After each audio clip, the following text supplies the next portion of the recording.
Next example करते हैं।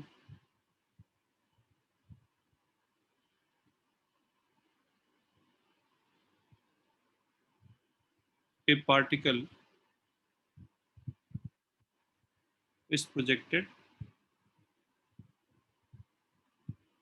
at 60 degree with speed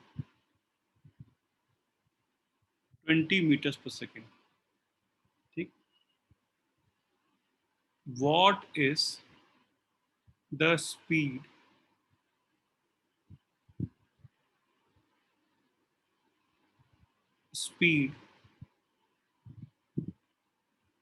time, height, height मतलब y, x coordinate when the particle makes 53 या 37 degree when the particle velocity makes when the particle velocity makes when the particle's velocity makes 37 degree with horizontal.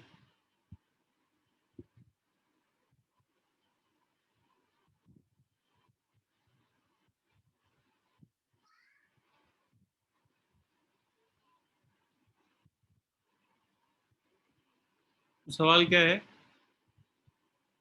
किसी projectile motion को हमने 20 metre पर second की speed से 20 metre पर second की speed से क्या किया, हमने प्रोजेक्ट किया।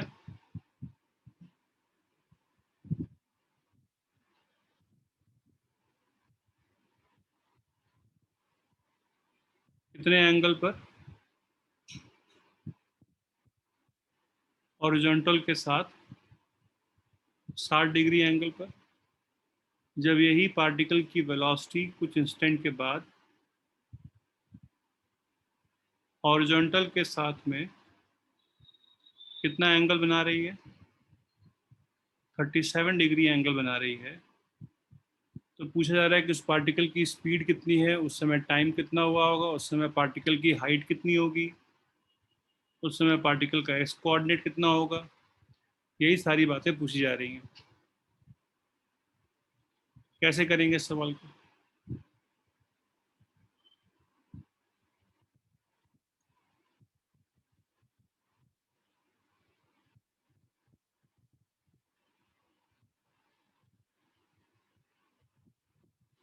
सवाल समझ में आया? Yes yes sir. और जल्दी से।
तो वेलोसिटी 8 होगी।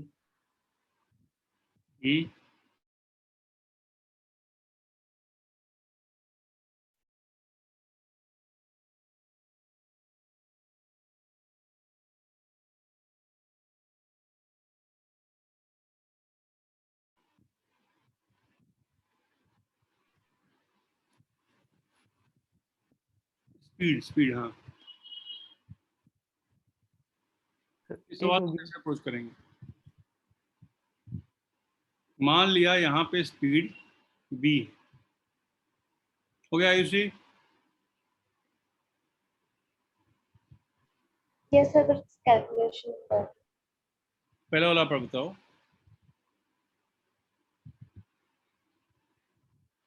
मान लिया यहाँ पे स्पीड v है, ठीक है?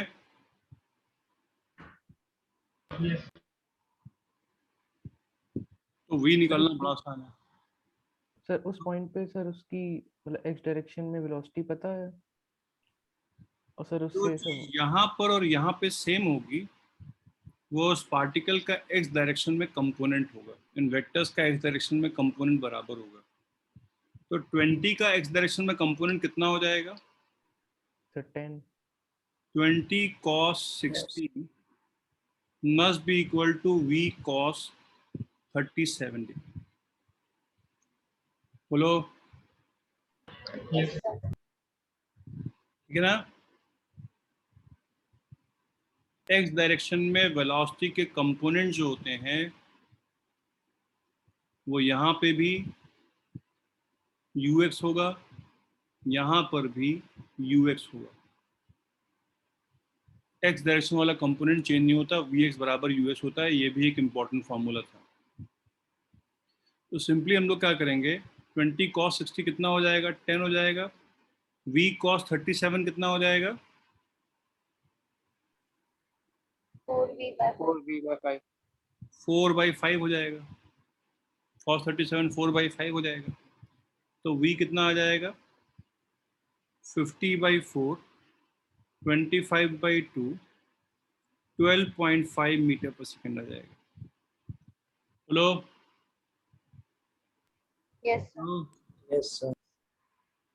ठीक।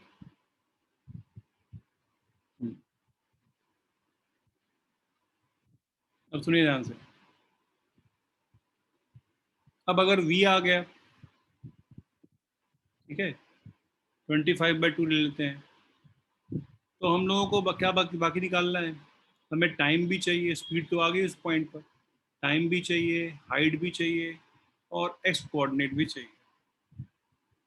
ठीक।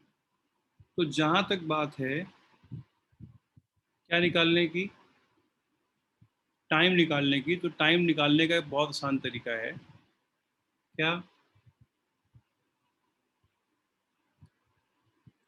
इस समय का वी वाई निकाल लेते हैं। इस समय का वी वाई कितना हो जाएगा? v इस समय की वेलोसिटी sin 37, बोलो वो कितना हो जाएगा? कितना हो जाएगा? 25/2 sin 37 कितना आ गया? 3/5। 3/5। तो ये 5 से 5 कैंसिल हो गया, कितना आ गया? 15/2 कितना आ गया? 7.5 मीटर पर सेकेंड। एक्स कंपोनेंट तो वेलोसिटी का चेंज नहीं हो रहा है, लेकिन वाई कंपोनेंट वेलोसिटी का चेंज हो रहा है।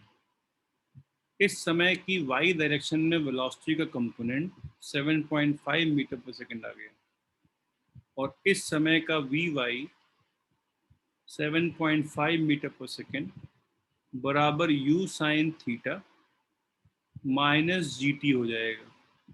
बोलो, यही होती इक्वेशन। किसी भी समय का वी वाई कितना होता है? U y minus g t के बराबर होता है। U y theta. इसीलिए सारी इक्वेशन याद होनी चाहिए, वरना समझ में ही नहीं आएगा कि क्या करें आगे। सारे फॉर्मूले याद होने चाहिए। तो यहाँ क्या किया जाए, यू वाई कितना है? इनिशियल वेलोसिटी का वाई डायरेक्शन में कंपोनेंट कितना है? 20 साइन 60। यू वाई है 20 साइन 60, 20√3/2, 10√3 है। ठीक। तो 7.5 बराबर u साइन थीटा है 10√3 माइनस जी की वैल्यू खुद ही 10 है इंटू टी। इस इक्वेशन को सॉल्व करेंगे and we'll get time. बोलो बोलो. Yes, sir. Yes, sir. Having found the value of time, now जहाँ तक बात है x की, जहाँ तक बात है x की, तो वो हो जाएगा u cos theta into T के. u cos थीटा कितना है, ux के बराबर है इंटू टी.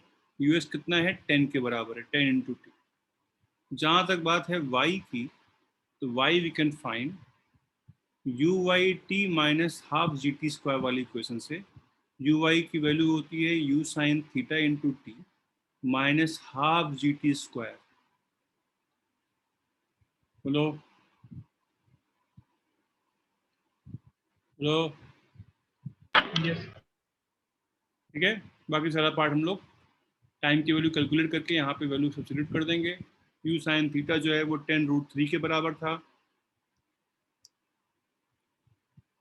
ठीक, तो ये इंफॉर्मेशन एक बहुत ही यूजफुल इंफॉर्मेशन है कि पार्टिकल की एक्स डायरेक्शन में कंपोनेंट चेंज नहीं होता है. यहाँ पे हम इसी बात का इस्तेमाल करके डायरेक्टली उसकी वेलोसिटी निकाल सकते हैं. बोलो बोलो. Yes. अगला एग्जांपल करते हैं.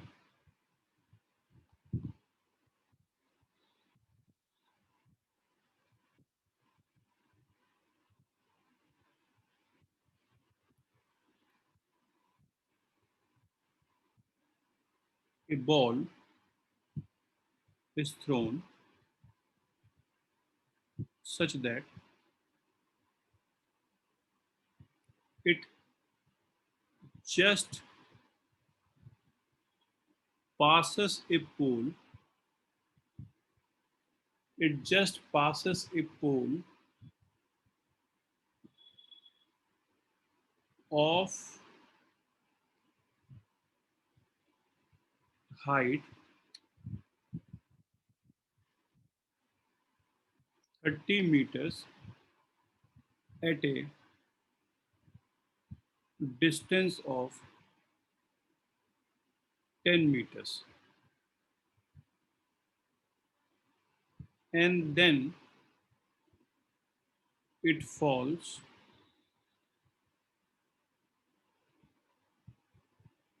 100 meters away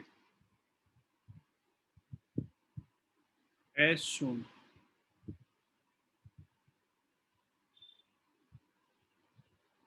इसको 20 कर देते हैं.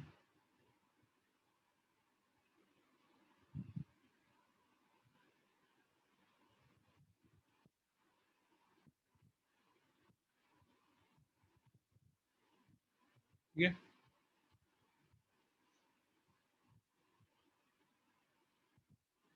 यहाँ पे वो पोल है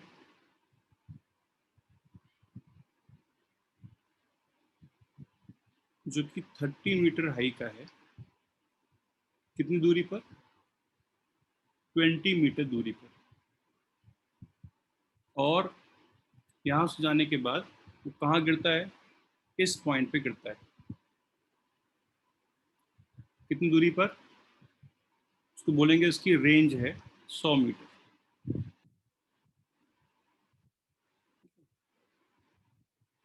क्या पूछा हुआ है, find the maximum height to which stone will rise. हमें ये वाली हाइट निकालनी है h with the given information.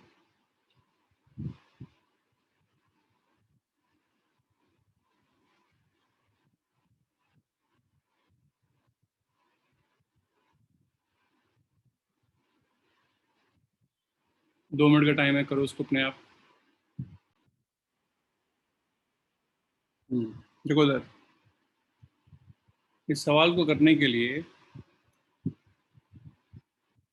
Sir फिर tan थीटा निकाल कर सकते हैं 3/2 जगह चलता है h पर 3 इंटू दोनों कंपेयर वगैरह निकाल सकते हैं। चलो tan थीटा निकालना पड़ेगा। इस सवाल को करने के लिए हमें इस्तेमाल करना पड़ेगा इक्वेशन ऑफ ट्रेजेक्ट्री वाले फॉर्मूले। क्यों? क्योंकि हमें एक पॉइंट मालूम है जिसका एक्स कोऑर्डिनेट y है और एक्स कोऑर्डिनेट 30 है, सॉरी y कोऑर्डिनेट 30 है और एक्स कोऑर्डिनेट 20 है। अगर वो इस पॉइंट से पास कर रही है, अगर वो जस्ट इस पॉइंट से पास कर रही है, अगर वो जस्ट इस पॉइंट से पास कर रही है, ठीक है, ठीक है, यस तो उसका y कोऑर्डिनेट कितना हो जाएगा? सर 30 30। एक्स कोऑर्डिनेट कितना हो जाएगा? 20। 20।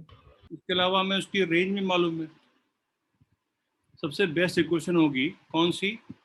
y is equal to x tan theta 1 minus x by r. ठीक, ये इक्वेशन उसके किसी भी पॉइंट के लिए ट्रू है, तो 30 और 20 वाले पॉइंट के लिए भी ट्रू होगी। तो y बराबर 30 पुट कर देते हैं, x बराबर 20 पुट कर देते हैं, tan theta 1 minus 20 divided by 100। 3/2 कैसे आ जाएगा? कितना आ जाएगा ये? तो tan theta 15/8। 3/2 tan theta 1 minus 1/5 क्या आ जाएगा? 2 इंटू 4/5 बराबर tan थीटा आ जाएगा। tan थीटा कितना आ जाएगा? 15/8 आ जाएगा। बोलो। यस ठीक है, तो एंगल ऑफ Yes. प्रोजेक्शन हमको सवाल में नहीं मालूम था, हमने यहाँ से एंगल ऑफ प्रोजेक्शन निकाल लिया, tan थीटा बराबर 15/8। अब मैक्सिमम हाइट पूछी हुई है, now we can use the formula h/r बराबर tan थीटा बाई 4 होता है। तो h बराबर कितना हो जाएगा? r into tan theta by 4 हो जाएगा। r है 100, tan थीटा है 15/8 अपॉन 4। बोलो, बोलो। Yes yes sir. ठीक, नाउ क्या जाएगा? 25 इंटू 15 डिवाइड बाई 8 क्या जाएगा? उसकी मैक्सिमम हाइट। समझ में आ रही बात? मैक्सिमम हाइट मिल गई, रेंज मिल गई, एंगल ऑफ प्रोजेक्शन मालूम है। बोलो। यस ठीक है,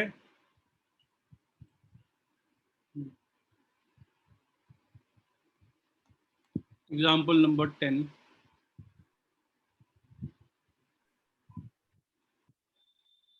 stone just passes from top of two poles as shown।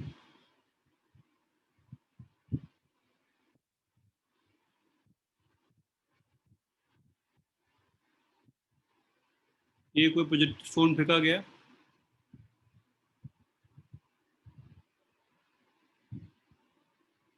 एक पोल यहाँ था, एक पोल यहाँ था, ये था 20 मीटर का 20 मीटर दूरी पर, ये है 40 मीटर का,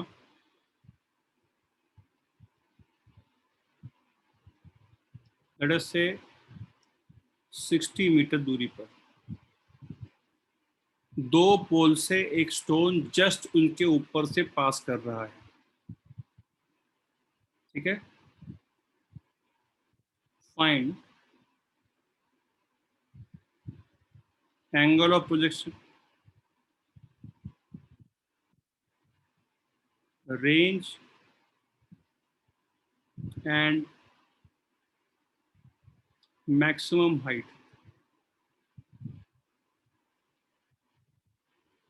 सर 60 कहाँ से आ रही है? 60 मीटर की दूरी है इस पोल की, इस दूसरे वाले पोल की यहाँ से दूरी है 60 मीटर। सर डी का ही क्वेश्चन है।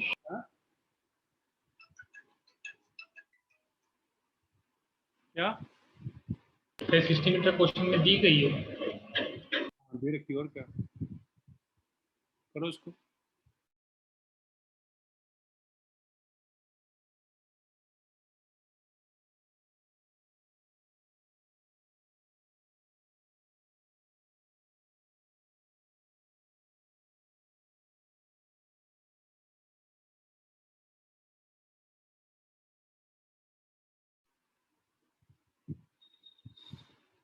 सिक्सटी दी हुई क्लास में क्वेश्चन में। हाँ,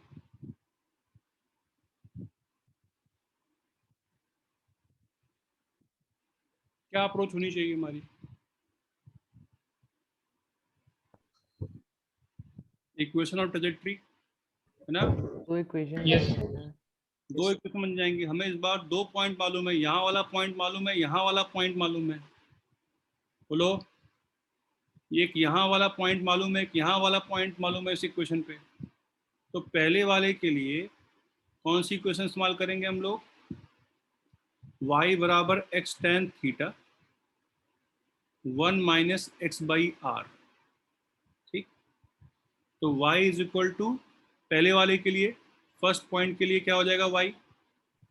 20 फर्स्ट पॉइंट के लिए y क्या हो जाएगा? 20, x क्या हो जाएगा? 20 tan theta 1 minus 20 divide by r, या r minus 20 divide by r कर देते हैं। ठीक है, ये पहली इक्वेशन हो जाएगी। और दूसरे पॉइंट के लिए y कितना हो जाएगा? 40, x कितना हो जाएगा? 60 tan theta r minus 60 divided by r। बोलो बोलो, यस सर। दूसरे वाले पॉइंट के लिए y 40 हो जाएगा। तो हमारे पास दो इक्वेशन आ गई हैं, दो ही अननोन है, r और tan थीटा फिलहाल के लिए। दोनों को डिवाइड कर देंगे, दोनों को डिवाइड कर देंगे तो r मिल जाएगा।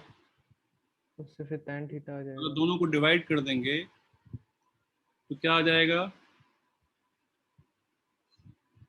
20/40 1/2 बराबर 1/3 r minus 20 upon r minus 60। बोलो, यस है ना? तो क्या आ जाएगा? 3r माइनस 60 बराबर 2r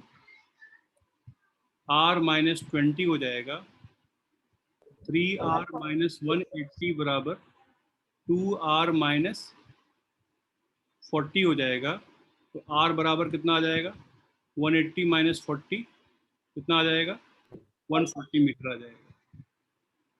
ठीक है, अब जब r की वैल्यू मिल गई तो r की वैल्यू यहाँ कहीं सब्स्टिट्यूट कर देंगे तो tan थीटा आ जाएगा। और tan थीटा आ गया, r आ गया, तो h निकल जाएगा। कौन से वाले फॉर्मूले से? h बाई आर H बराबर। by R is equal to tan theta by 4. अब अगर आप लोगों को फॉर्मूले नहीं याद है तो कुछ नहीं कर पाएंगे। ठीक, कोई भी सवाल नहीं हो पाएगा। फॉर्मूले अगर याद नहीं है तो फॉर्मूले बैठ के याद कर दो सारे। ठीक है, यस सर। अगला example.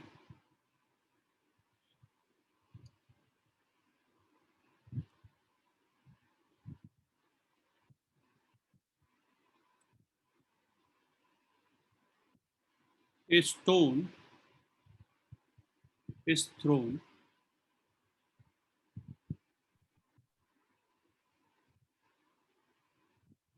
such that it just stone is thrown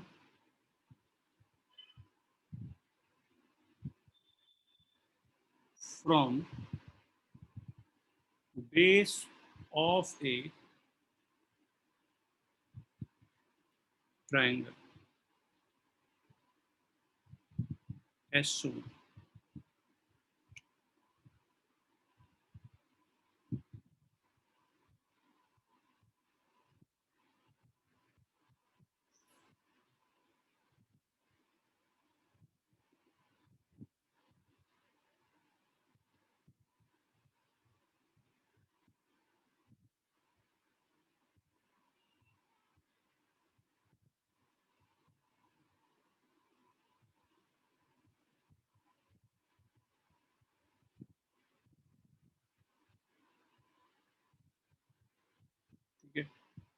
A stone is thrown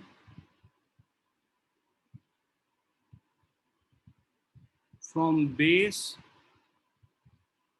of a triangle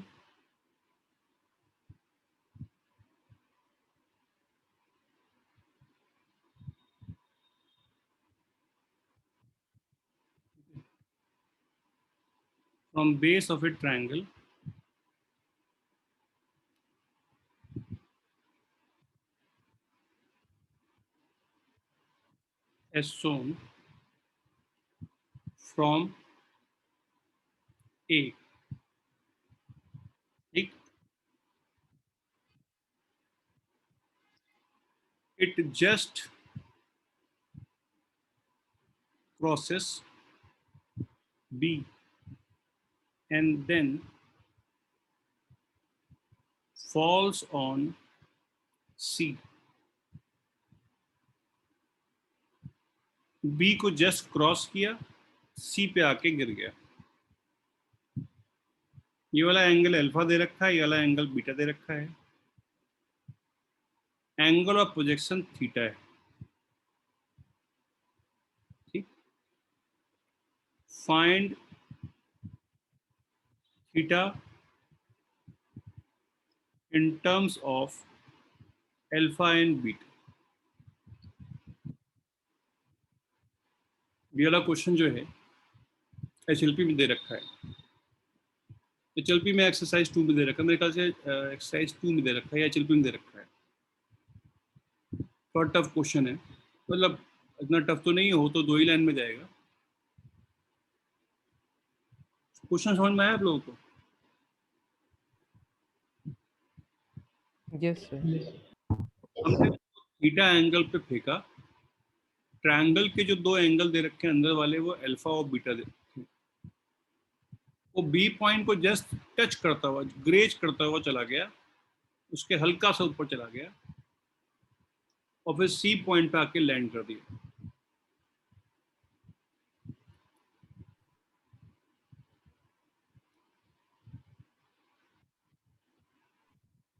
तो एंगल ऑफ प्रोजेक्शन बताना है कितना होगा।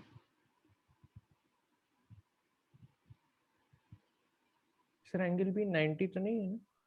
कौन सा? नहीं, कोई रिक्वायरमेंट नहीं B90 होने की। सर मतलब इसको सर्कुलर तो नहीं कंसीडर कर सकते? सर्कुलर तो बिल्कुल नहीं है, पैराबोलिक है। Yes sir.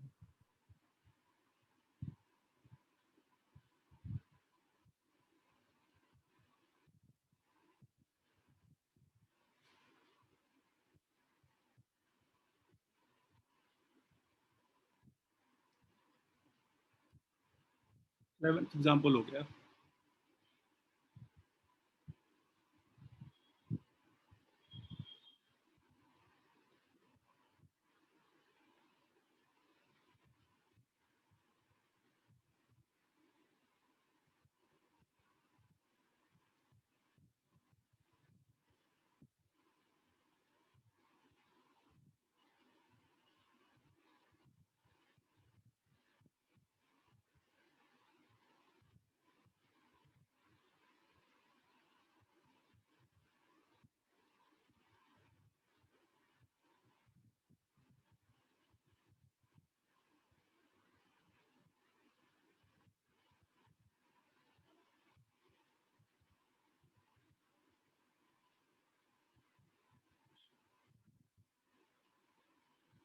देखो सर,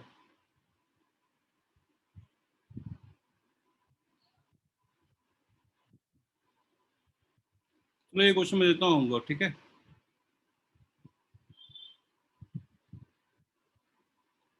अगली क्लास में इसको करेंगे डिस्कस, ठीक है? यस और टाइम लगाओ, सब कुछ मैं ही कर दूंगा सॉल्व, तो तुम लोग क्या करोगे ना? यस जैसे क्वेश्चन में आधे घंटे लगाने में भी कोई बुराई नहीं है। आधे घंटे हालांकि थोड़ा ज़्यादा हो जाएंगे, कम से कम 10-20 मिनट तो लगाया जा सकता है, इन्वेस्ट किया जा सकता है। उसी बहाने आप सारी चीज़ें पढ़ाई करोगे, अलग अलग एक्सपर्ट से चीज़ों को देखोगे। कोई गलत रास्ता चूज कर लोगे तब भी कोई दिक्कत नहीं है, कोई रास्ता चूज तो करो पहले, समझ में आ जाएगा कि गलती है, इससे सवाल नहीं हो रहा है। सवाल 2-3 लाइन में हो जाएगा, बस ये मालूम होना चाहिए कि कहाँ से हम प्रोसीड करें। ठीक है, चलिए कुछ स्पेस छोड़ देते हैं। Example number 11, example number 12।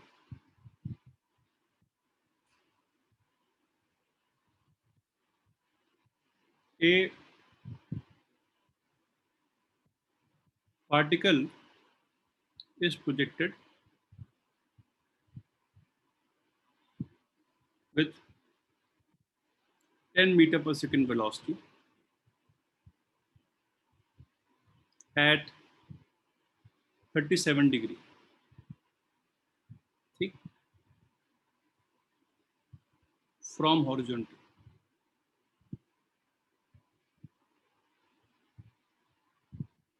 as shown।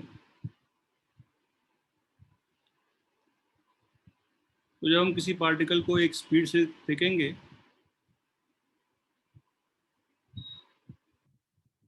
Point O से, A उसका टॉप मोस्ट पॉइंट है, B पॉइंट पे वो लैंड करता है, ठीक। U वेलोसिटी दे रखी है, कितनी कितनी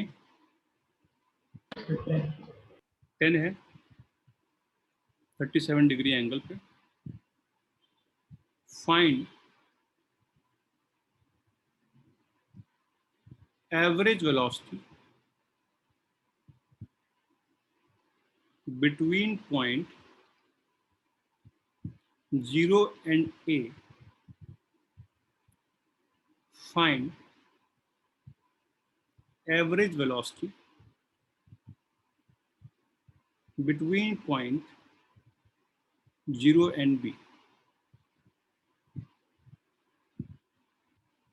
बताना है इसकी एवरेज वेलोसिटी 0 से लेके A तक, बताना है इसकी एवरेज वेलोसिटी 0 से लेके B तक।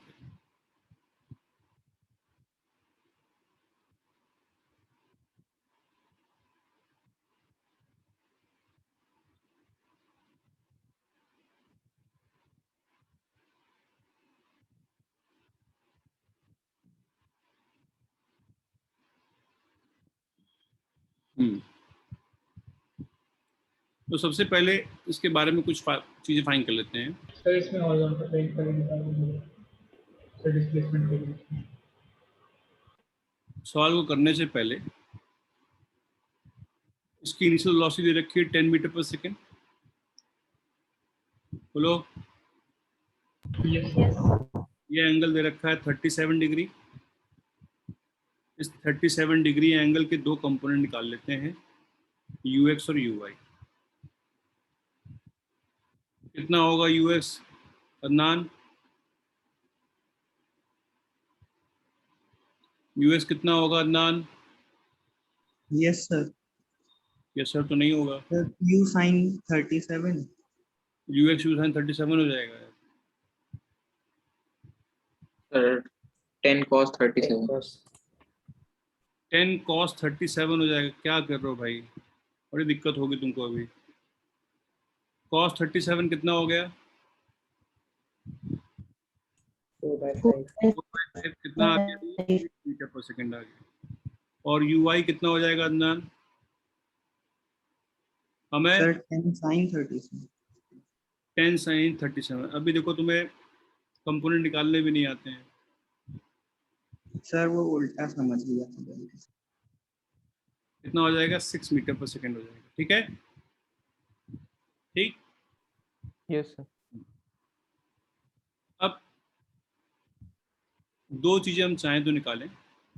एक रेंज, रेंज बराबर हो जाएगा 2ux uy by g, 2 into 6 into 8 divided by 10। और मैक्सिमम हाइट हो जाएगी u y square upon 2g, 6 into 6 upon 20। बोलो। यस दो चीजें हम चाहें तो निकाल लें। और टाइम ऑफ फ्लाइट हो जाएगा 2u by g, 2 into u y कितना हो जाएगा? 6 अपॉन 10। ठीक है, ठीक है। अब सुनो मेरी बात। अगर एवरेज वेलोसिटी बिटवीन 0 से a निकालना है तो हमें करना क्या पड़ेगा? सर डिस्प्लेसमेंट निकालना पड़ेगा पहले। जो डेफिनेशन है एवरेज वेलोसिटी की वो लगानी पड़ेगी। Average velocity between 0 to a will be this displacement upon time। हमें एवरेज वेलोसिटी का मैग्नीट्यूड चाहिए। तो 0 से लेके a तक कितनी डिस्प्लेसमेंट हुई? ये हुई। और ये डिस्प्लेसमेंट कितनी होगी? ये हाइट h है, ये डिस्टेंस r/2 है। बोलो। तो उसकी जो डिस्प्लेसमेंट हुई है वो कितनी हुई है मैग्नीट्यूड में? h² + r²/4 हुई है। बोलो बोलो। यस यस h की वैल्यू हमें मालूम है, r की वैल्यू हमें मालूम है, r/2 हमें निकालना है। ठीक, तो r/2 कितना आ जाएगा? 48/10। h कितना आ जाएगा? 18/10। सब 10 कॉमन फैक्टर ले लेते हैं। 36 डिवाइड बाई 2 18/10 आ जाएगा। ये दोनों वैल्यू यहाँ रखेंगे और यहाँ से यहाँ तक जाने का टाइम कितना होगा? यहाँ से यहाँ तक जाने का टाइम कितना होगा? 0.6 6/10 हो जाएगा। 6/10 हो जाएगा ना। Total time of flight Yes. 6/10 है, तो ये टाइम कितना हो जाएगा? ये तो ये डिस्प्लेसमेंट अपॉन ये टाइम कर देंगे। बोलो बोलो। Yes. पहला वाला पार्ट। दूसरा वाला पार्ट थोड़ा आसान है। Average velocity between 0 to b निकाल ली। अब average velocity range upon time of flight. 0 से b तक होने वाली डिस्प्लेसमेंट कौन सी हो जाएगी? ये हो जाएगी, जो कि रेंज के ही बराबर है। ठीक है, ये 0 से लेके a तक की डिस्प्लेसमेंट थी, ये 0 से लेके b तक की डिस्प्लेसमेंट है, जो कि रेंज के ही बराबर है। तो average velocity between 0 to b range upon total time of flight हो जाएगी। रेंज होती है ux × t upon time. Range का फॉर्मूला एक ये भी तो है, ux × टाइम भी तो होता है। बोलो। Yes sir. Yes sir simply ux के बराबर ही आ गया, जो कि किसके बराबर है? 8 मीटर/सेकंड के बराबर।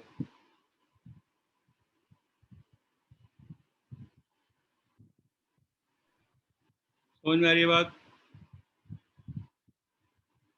Yes sir. सर हाँ, बोलो। सर इस वाले एग्जांपल में सर थोड़ा ऊपर सर टाइम सर 6/10 कैसे आया? ऊपर वाले एग्जांपल में नहीं सर इसी में बता रहा हूँ। मतलब इसी एग्जांपल में, इसके पहले वाले पार्ट में टोटल टाइम ऑफ फ्लाइट कितना आया था बेटा?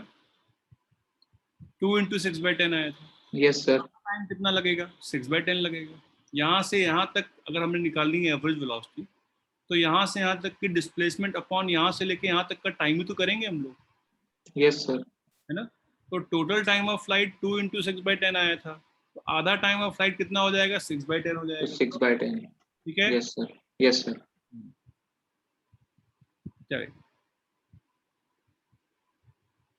चलो, फिर हम लोगों ने कई सारे क्वेश्चन कर लिए, है ना। अभी और भी क्वेश्चन करने हैं। सर अगर A to B निकालनी हो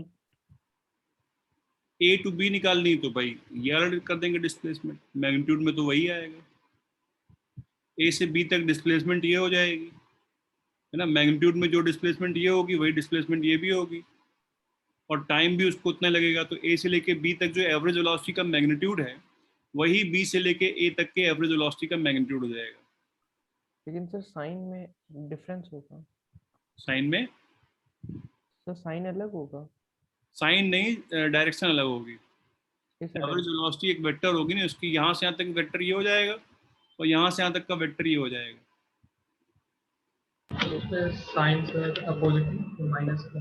हाँ, तो सर उसमें माइनस का साइन नहीं लेंगे? नहीं, क्यों? वेक्टर में 1 डायमेंशन में प्लस माइनस लेते हैं ना। 2 डायमेंशन में तो आई कैप जे कैप डायरेक्शन बताते हैं। यस सर यस सर ठीक है। चलिए अब हम लोग बात करते हैं, अभी तक जो हमने बात की थी प्राइमरली वो बात projectile fired from ground level, same level है ना। अब हम बात करते हैं projectile incline plane. Incline plane से पहले fired from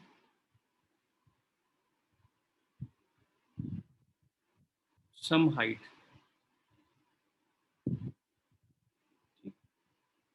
top of a building.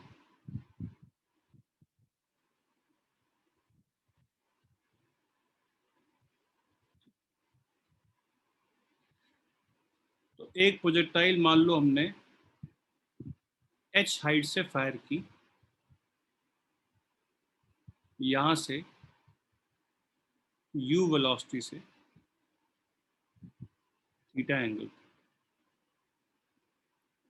इसका जो सब्सिक्वेंट पाथ होगा वो कुछ ऐसा होगा,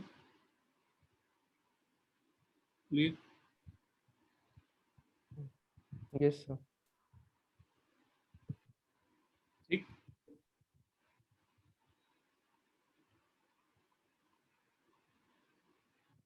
लो पहले वो यहां से यहां तक जाएगी, उसके बाद फिर वो नीचे भी जाएगी, है ना। हमने प्रोजेक्टाइल Yes. हाइट की बिल्डिंग से फायर किया था, बोलो। Yes. Yes. Yes, sir. जहां तक बात है इसको और पहले वाले कंडीशन को कंपेयर करने की, तो एक चीज दोनों में बराबर है। क्या?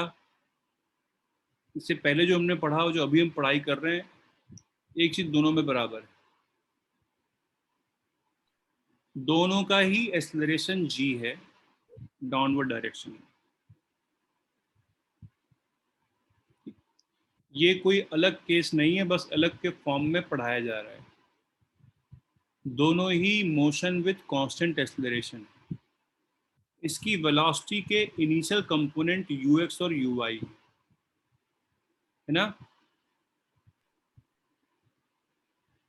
इसकी Yes, sir. वेलोसिटी के इनिशियल कंपोनेंट ux और uy, x डायरेक्शन में कोई एक्सेलरेशन नहीं है।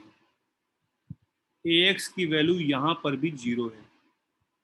जो भी एक्सेलरेशन है वो y डायरेक्शन में है, और y डायरेक्शन में होने वाला एक्सेलरेशन -g कैप के बराबर है। बोलो बोलो। Yes. Sir. ठीक, हम सवाल को करने से पहले पॉइंट ऑफ प्रोजेक्शन को ही ओरिजिन मान लेते हैं।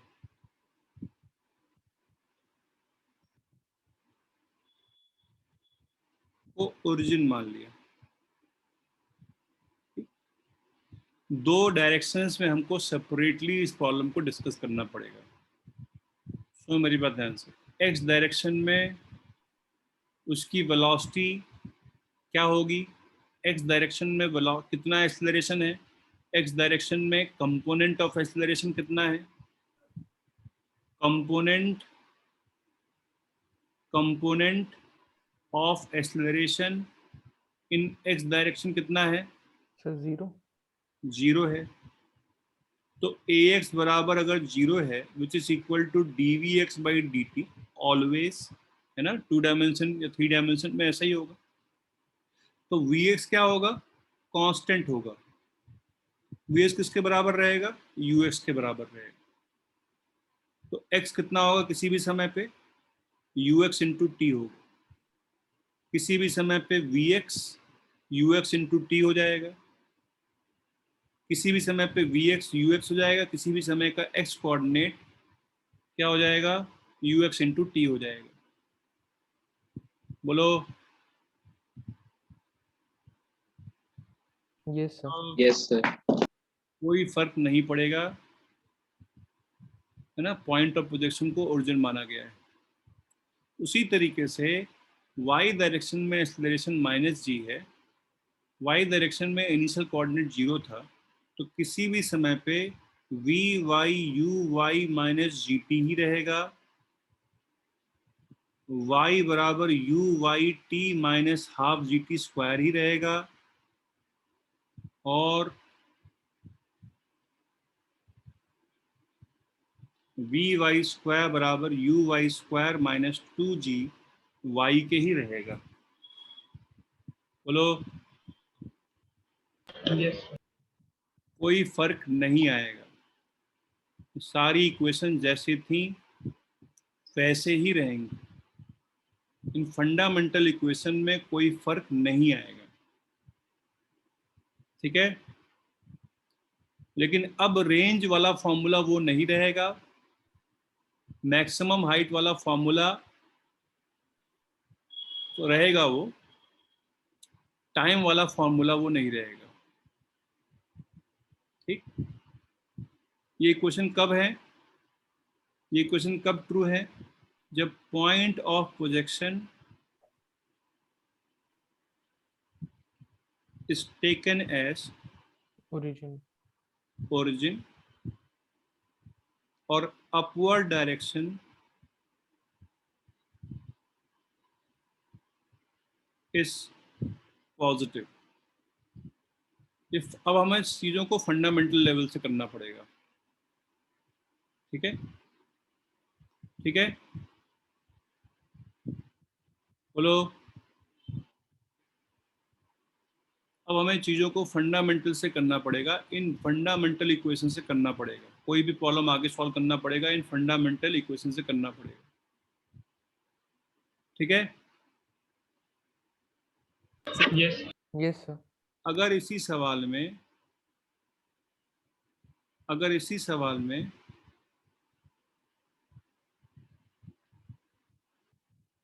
हमने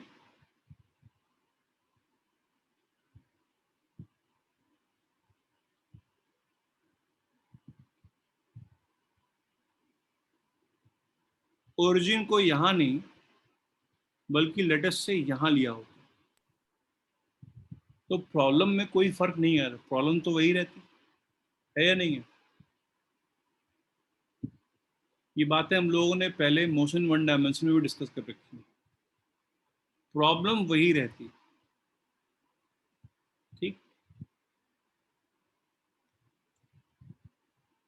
प्रॉब्लम सारी वही रहती, इक्वेशन भी वही रहती है नहीं है, पता नहीं, इक्वेशन में थोड़ा फर्क पड़ जाता है। अगर पॉइंट ऑफ प्रोजेक्शन ओरिजिन नहीं लिया गया है, कहीं और पे ओरिजिन लिया गया है, तो पॉइंट ऑफ प्रोजेक्शन का अगर coordinate x not y not है, अगर पॉइंट ऑफ प्रोजेक्शन का coordinate x not y not है, तो ये सारी इक्वेशन वही रहेंगी, एक्सेप्ट अब हमें x minus x not put करना पड़ेगा, y के जगह पे y minus y not put करना पड़ेगा, ठीक। यहाँ y के जगह पर y minus y not put करना पड़ेगा अगर पॉइंट ऑफ प्रोजेक्शन ओरिजिन ना हो तो।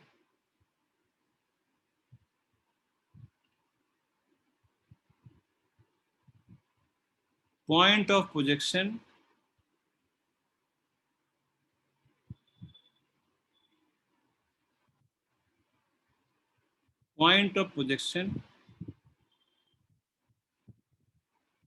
is x not y not. Upward direction को यहां पे भी पॉजिटिव लिया गया है, upward direction is taken as positive, upward direction को यहां पे भी पॉजिटिव लिया गया है। पॉइंट ऑफ पोजीशन का कोऑर्डिनेट अगर x नॉट y नॉट हो जाएगा तो सब कुछ वही रहेगा, एक्सेप्ट कि ये क्या दे रहा था यहाँ पे x, यहाँ पे x दे रहा था डिस्प्लेसमेंट, यहाँ पे y क्या दे रहा था, y डायरेक्शन में होने वाला डिस्प्लेसमेंट। अगर हमने पॉइंट ऑफ पोजीशन को ओरिजिन माना है तो वही y पोजीशन भी होगा, डिस्प्लेसमेंट भी होगा, है या नहीं है, याद आ रहा है कुछ। Yes Yes. अगर पॉइंट ऑफ प्रोजेक्शन को ओरिजिन, y क्या है यहाँ पर, इस कंडीशन में y क्या है, y उसका कोऑर्डिनेट भी है और y उसका डिस्प्लेसमेंट भी है y डायरेक्शन में। यहाँ पर y क्या है, y उसकी पोजीशन है, कोऑर्डिनेट है। y माइनस वाई नॉट क्या है, y माइनस वाई नॉट में The displacement. y उसका कोऑर्डिनेट है और y माइनस वाई नॉट उसकी डिस्प्लेसमेंट है इन y डायरेक्शन। समझ में आ रही है बात? इक्वेशन में कोई फर्क नहीं आएगा, ठीक है। जैसे इक्वेशन थी वैसे ही है, ये केस और वो केस दोनों आइडेंटिकल है। हाँ, अब टाइम ऑफ फ्लाइट का फॉर्मूला 2u/g नहीं होगा, रेंज का फॉर्मूला u/2 नहीं होगा, ठीक। मैक्सिमम हाइट अबव, इसके ऊपर मैक्सिमम हाइट का फॉर्मूला वही रहेगा, h बराबर यू मैक्सिमम हाइट है ना, h मैक्स अबव u/2g वाला फॉर्मूला रहेगा। ये दोनों फॉर्मूले अब नहीं एप्लीकेबल होंगे। अब हमें क्या जानना है, हमें क्या जानना है, हम पहले वाला केस लेते हैं जब हमने पॉइंट ऑफ पोजीशन को ओरिजिन माना है। What are the things we are interested in? We will be interested to find कि यहाँ पे पहुँचने के बाद उसको टाइम कितना लगा, यहाँ पे पहुँचने के बाद उसकी ये रेंज कितनी है, यहाँ पे पहुँचने के बाद उसकी स्पीड कितनी है। बोलो, है ना? Yes sir. ठीक, लड़क से हम पहले वाले केस ले लेते हैं, हमने ओरिजिन को यहाँ मान लिया। What we are interested to find,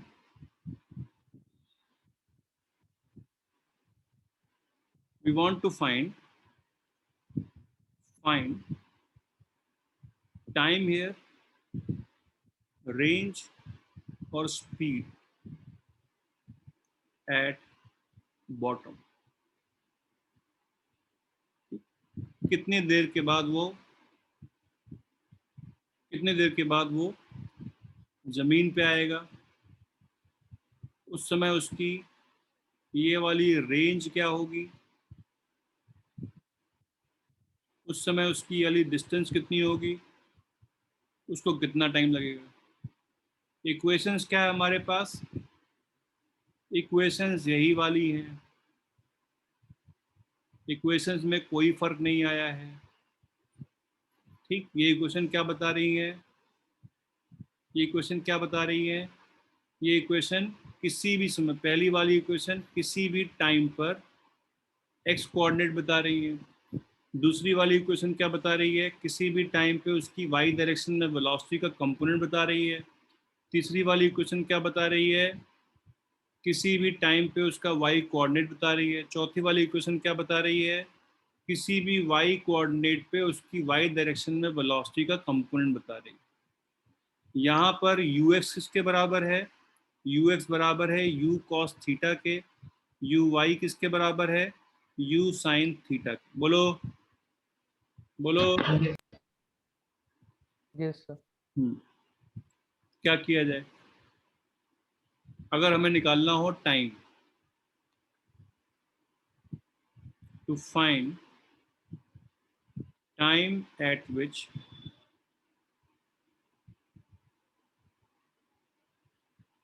particle will hit the ground, to find time at which the particle will hit the ground, क्या किया जाए?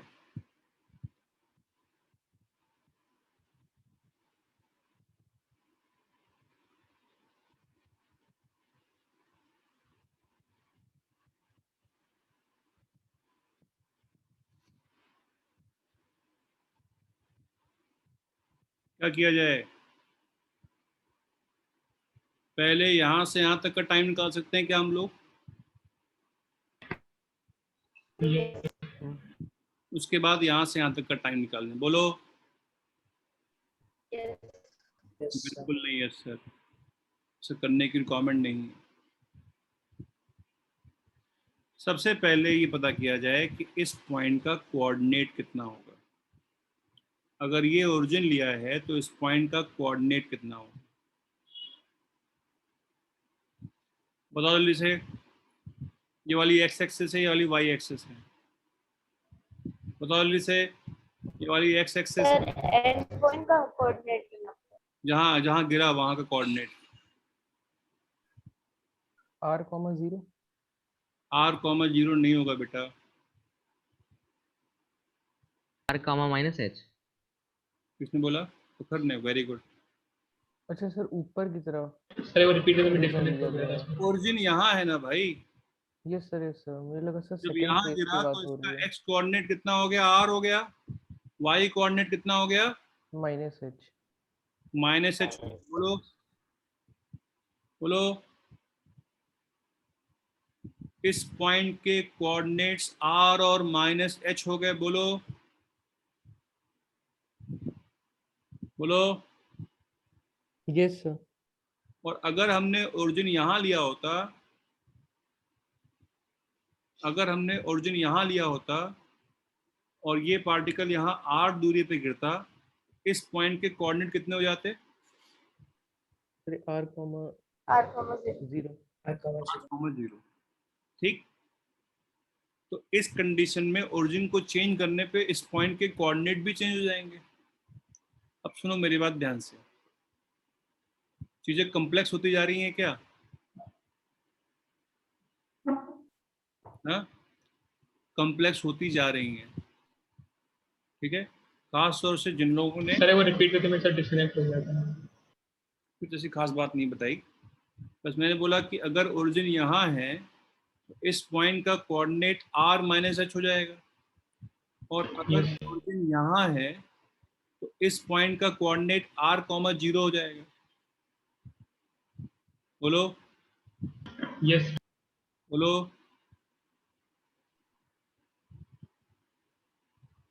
बोलो। Yes, sir. तो अब इस पॉइंट का y कोऑर्डिनेट कितना है? -h। अब अगर मुझे इस पॉइंट का y कोऑर्डिनेट मालूम है, इस पॉइंट पे मुझे टाइम चाहिए, तो मैं क्या कर सकता हूँ?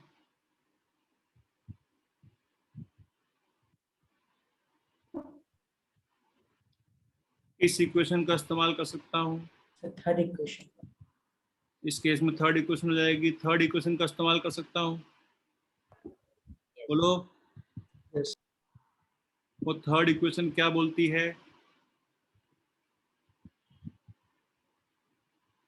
थर्ड इक्वेशन क्या बोलती है? किसी भी y कोऑर्डिनेट वो ऊपर जाए नीचे जाए, दो पार्ट में करने की रिक्वायरमेंट कभी नहीं पड़ती। किसी भी y कोऑर्डिनेट पे टाइम निकालने के लिए this is what we can do. y बराबर हम लोग -h कर देंगे, u/t -12 gt²। u/y की वैल्यू यहाँ पे u sin थीटा होगी, t -12 gt²। उसको सॉल्व करेंगे, will get the value of time. Time के दो रूट्स आएंगे, नेगेटिव और पॉजिटिव। पॉजिटिव वाला रूट ले लेंगे, नेगेटिव टाइम तो ऑब्वियसली बातें नहीं हो सकता है। बोलो बोलो। Yes sir. Yes, sir. यहाँ क्या करेंगे?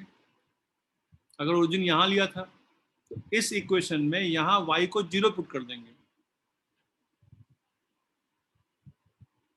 है या नहीं है? यहाँ पे हम लोग y को 0 पुट कर देंगे, और y0 किसके बराबर है? y0 तो h के बराबर है ही, तो इक्वेशन तो वही आ गई हमारी। बोलो। Equation Yes. वही आ गई, चाहे ओरिजिन कहीं भी लो, अल्टीमेटली टाइम तो सेम आने वाला है ना? चॉइस ऑफ ओरिजिन पे टाइम डिपेंड नहीं करेगा, बस हमारी इक्वेशन चेंज हो जाएंगी। x की जगह x - x0 करना पड़ेगा, y की जगह y - y0 करना पड़ेगा। बार बार चीजें रिपीट हो रही हैं, वही वाली जो स्टार्टिंग से हो रही है ना। और लॉजिकली बिल्डअप होता रहेगा तो चीज़ों में कभी भी कोई कंफ्यूजन नहीं होगा। इस इक्वेशन को सॉल्व करने पे हमें टाइम मिल जाएगा, हमें सोल्यूशन जानने की रिक्वायरमेंट नहीं है, फॉर्मूला याद करने की रिक्वायरमेंट नहीं है, we will solve to get the time. ठीक, इससे आसान तरीका कोई और नहीं हो सकता है। उसके अलावा अगर मुझे बॉटम मोस्ट पॉइंट पे अब ये रेंज चाहिए, आर चाहिए, टू फाइंड रेंज आर क्या किया जाए, sir first equation ux into T कर दिया जाए। जो टाइम यहाँ से मिला हम लोगों को, उसको हम लोग, ये रेंज किसके बराबर होगी, ये रेंज x कोऑर्डिनेट के बराबर होगी। किसी भी समय पे x बराबर ux इंटू टी होता है। जब हमें टाइम मिल गया इस पॉइंट पर, इस पॉइंट पे, इस पोजीशन पे कोई टाइम होगा, लेट अस से वो t होगा टाइम। ठीक, जब इस पोजीशन पे उसका टाइम मुझे मालूम है, तो किसी भी टाइम पे पोजीशन निकालने के लिए x बराबर कितना कर दिया जाएगा, ux इंटू टी कर दिया जाएगा। t यहाँ तक का टाइम है। बोलो बोलो, यस सर। ठीक।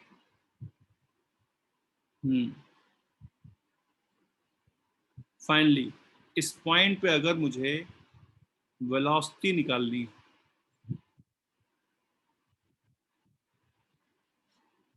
तो क्या किया जाएगा। इस पर्टिकुलर पॉइंट पे अगर मुझे वेलोसिटी निकालनी हो तो क्या किया जाएगा।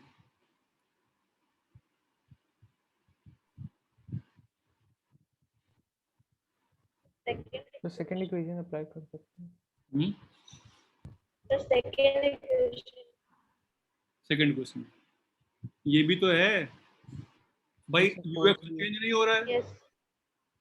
यूएक्स में तो कोई चेंज नहीं आ रहा है, वीएक्स तो यूएक्स के बराबर है, वीएक्स तो यूएक्स के बराबर है किसी भी समय पे, एक्स कंपोनेंट में तो चेंज नहीं आ रहा है, सीधे इसका इस्तेमाल कर लिया जाए। To find speed at bottom, इस वाली इक्वेशन में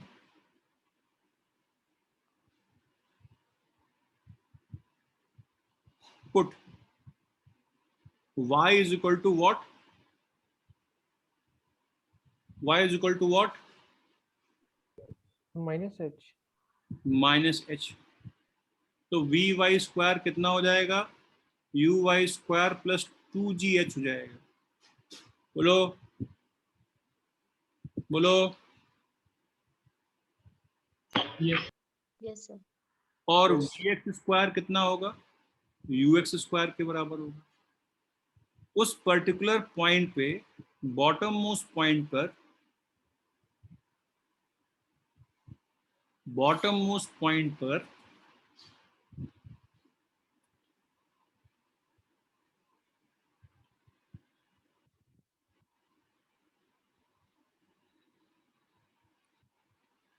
उसकी वेलोसिटी कुछ ऐसी होगी।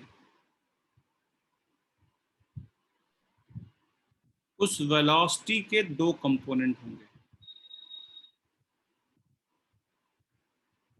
You x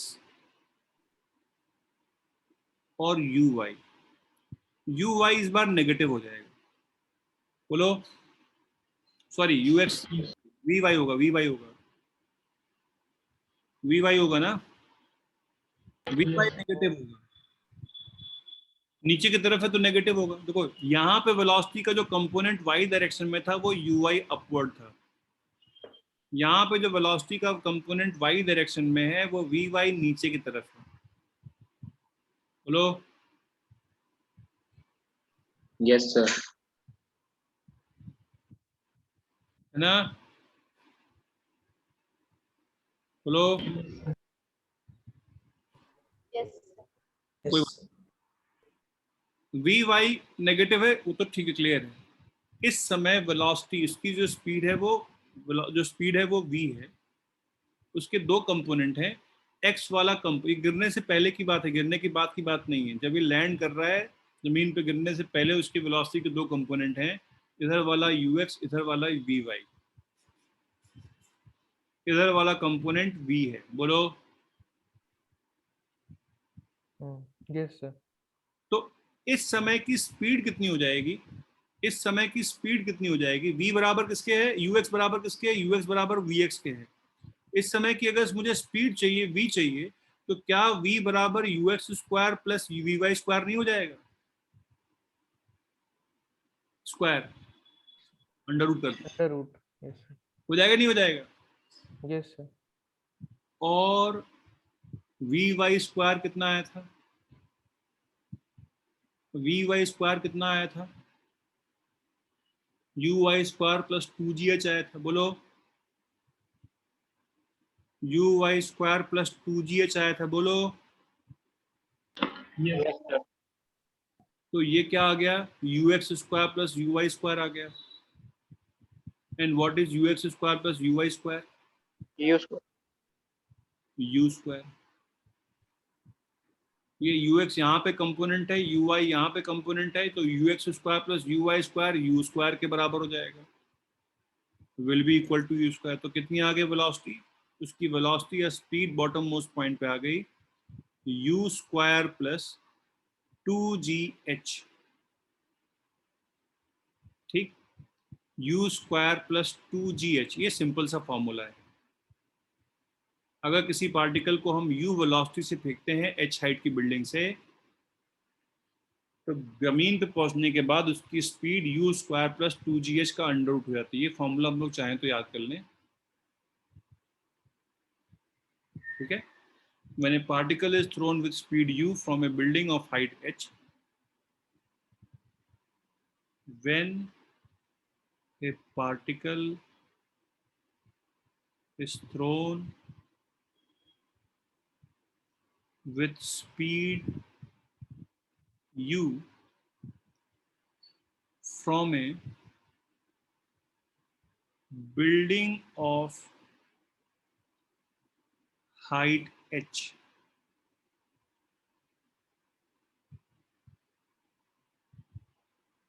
its speed on ground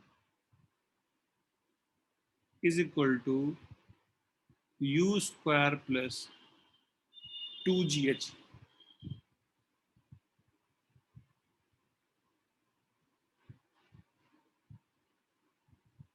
बोलिए बोलिए। Yes, sir. Yes sir. It is independent of what,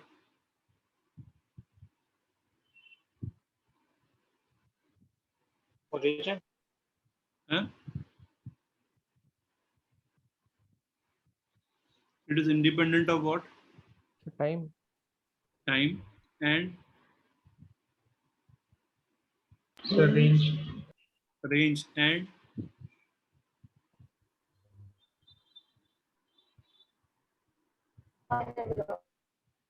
angle of projection, theta.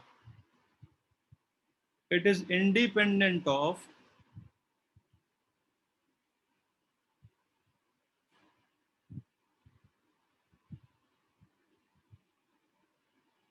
angle of projection, theta, बोलो। Yes sir. बोलो। थीटा, थीटा सर जितना भी लें। जमीन पे गिरेगी, अगर u स्पीड से फेंका, अगर u स्पीड से फेंका जमीन पे गिरेगी, तो उसकी velocity speed u square plus 2gh का अंडर रूट ही होगी। मतलब अगर आप, ये नहीं बोला जा रहा है कि सब लोग साथ साथ गिरेंगे, ये कोई नहीं बोल रहा है। अगर आप एक पार्टिकल को u वेलोसिटी से इधर की तरफ फेंक दें, दूसरे पार्टिकल को u वेलोसिटी से इधर की तरफ फेंक दें, तीसरे पार्टिकल को u वेलोसिटी से इधर की तरफ फेंक दें,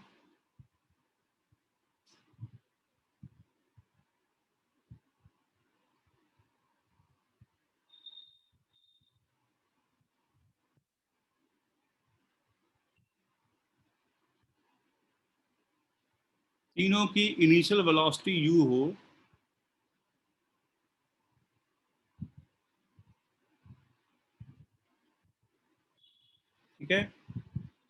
इनफैक्ट यही नहीं, अगर आप एक पार्टिकल को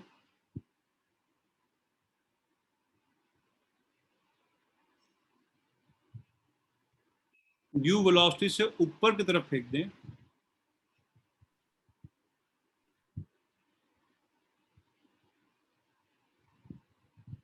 ठीक है,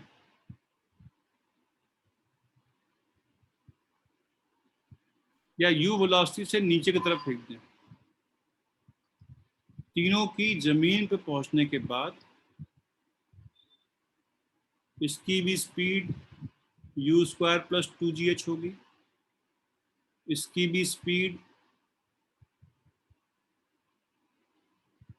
u² + 2gh होगी, इसकी भी स्पीड u² + 2gh होगी, इसकी भी स्पीड u² + 2gh होगी। सबकी रेंज अलग अलग होगी, ठीक है, सबकी रेंज अलग अलग होगी, सबको टाइम लगेगा अलग अलग, सबकी मैक्सिमम हाइट होगी अलग अलग, लेकिन सबकी बराबर क्या होगी? जमीन पे पहुंचने के बाद स्पीड होगी। बोलो बोलो बोलो। Yes. अब ये बात शायद आप लोगों को थोड़ा बहुत एनर्जी के कॉन्सेप्ट से भी मालूम हो जाए।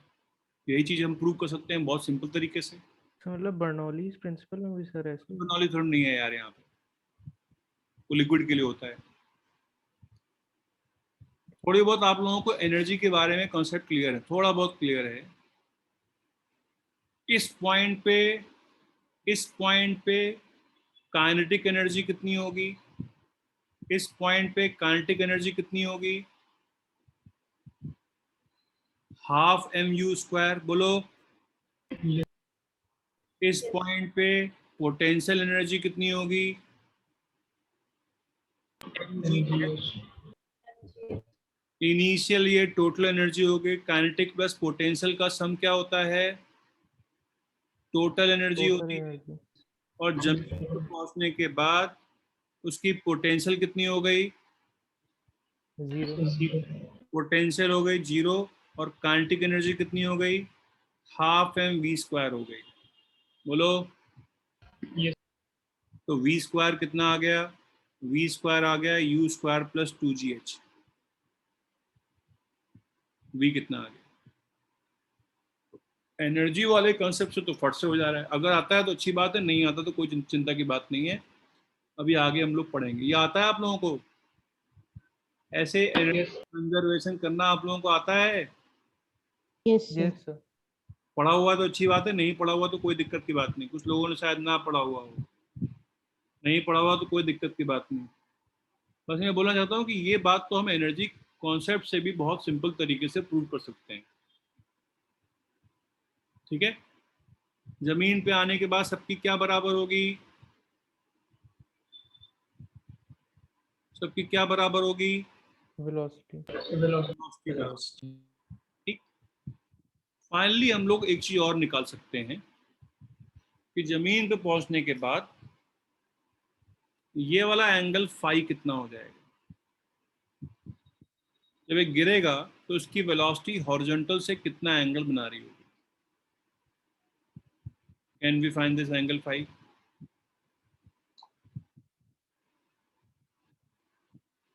Can we find this angle phi? Sir ये थीटा के बराबर नहीं होगा ना? बिल्कुल थीटा के बराबर नहीं होगा। कौन कह रहा थीटा के बराबर होगा? सर अगर ग्राउंड से स्टार्ट हुआ था तब होता। ग्राउंड से क्यों स्टार्ट होगा? नहीं सर, अगर ग्राउंड से प्रोजेक्शन करते तब थीटा के बराबर एंगल होता। ऑफ पोजीशन फाई हो जाता उस केस में। जब यहाँ गिरता तो ये वाला एंगल थीटा हो जाता। Can we find this angle phi? जल्दी बताओ।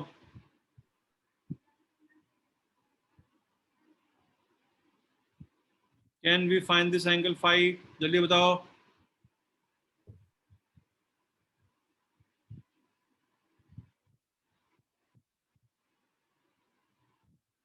आया ना?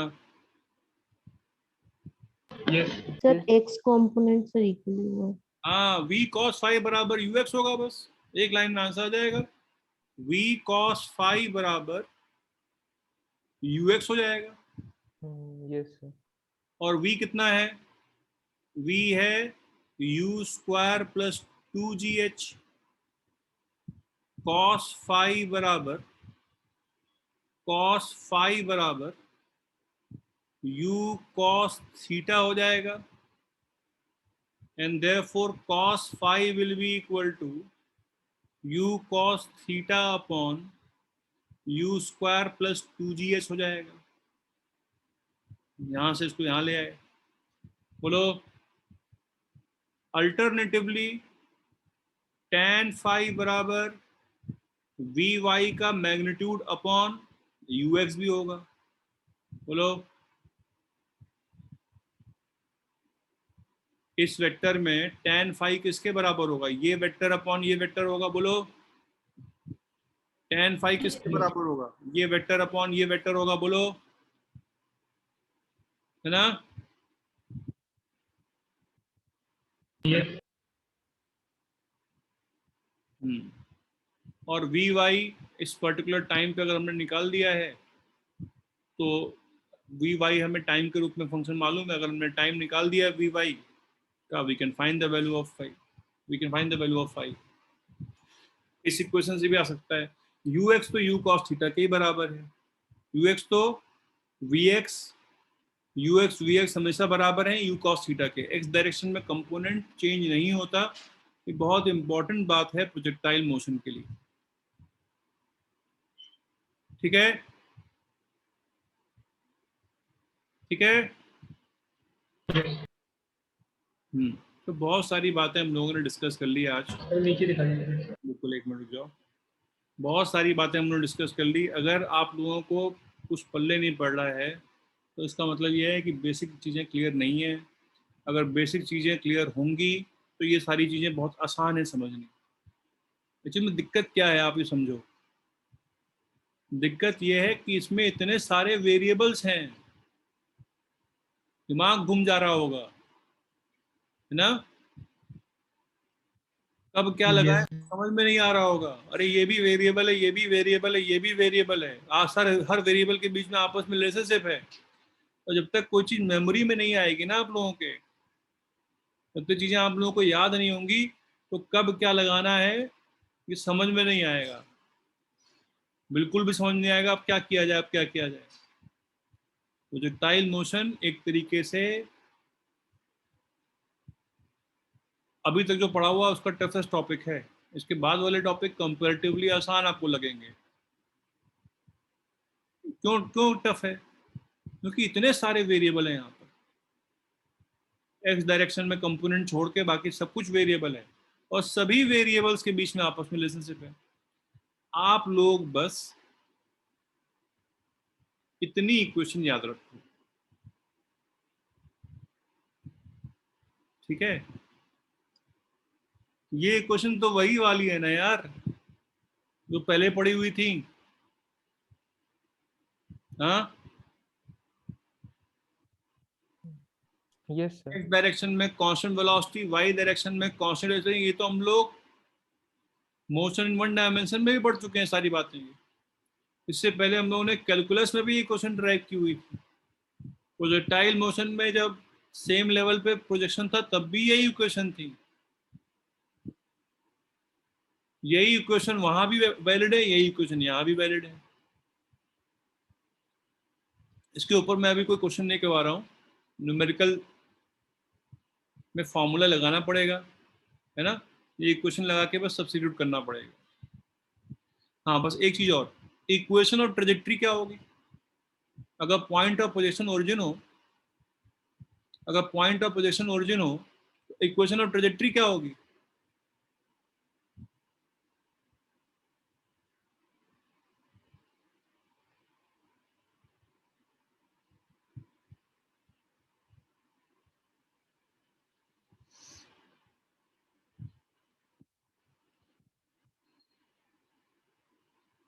वही होगी जो पहले थी, कोई फर्क नहीं आएगा। y बराबर x tan थीटा माइनस जी एक्स स्क्वायर अपॉन 2 x है ये, u square cos square theta, same as above case.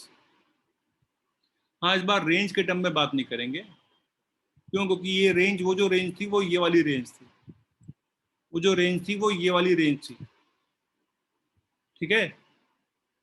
इससे पहले जो रेंज आई थी वो ये वाली रेंज आई थी। भाई इक्वेशन ऑफ ट्रेजेक्टरी कैसे निकालते हैं? इक्वेशन ऑफ ट्रेजेक्टरी कैसे निकालते हैं? हम टाइम को एलिमिनेट करते हैं।